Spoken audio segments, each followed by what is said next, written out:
November 4th, 2023. Memorial of St. Charles Borromeo, Bishop. A reading from the letter of St. Paul to the Romans.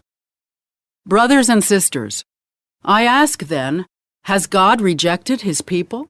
Of course not. For I too am a child of Israel, a descendant of Abraham, of the tribe of Benjamin. God has not rejected his people, whom he foreknew. Do you not know what the Scripture says about Elijah, how he pleads with God against Israel? Hence I ask, did they stumble so as to fall? Of course not. But through their transgression salvation has come to the Gentiles, so as to make them jealous. Now if their transgression is enrichment for the world, and if their diminished number is enrichment for the Gentiles, how much more their full number? I do not want you to be unaware of this mystery, brothers and sisters, so that you will not become wise in your own estimation.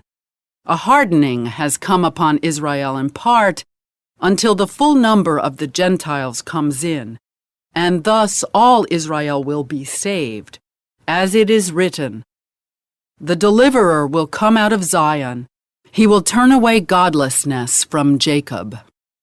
And this is my covenant with them when I take away their sins."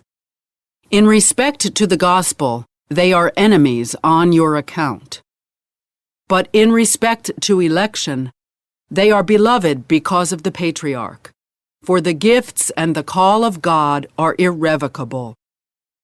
The word of the Lord. The responsorial psalm.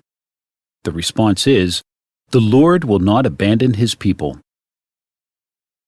Blessed the man whom you instruct, O Lord, whom by your law you teach, giving him rest from evil days. The Lord will not abandon his people. For the Lord will not cast off his people, nor abandon his inheritance. But judgment shall again be with justice, and all the upright of heart shall follow it. The Lord will not abandon his people.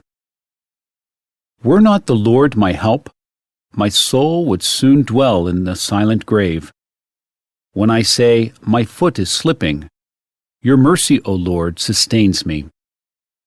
The Lord will not abandon his people. A reading from the Holy Gospel according to Luke. On a Sabbath, Jesus went to dine at the home of one of the leading Pharisees, and the people there were observing him carefully.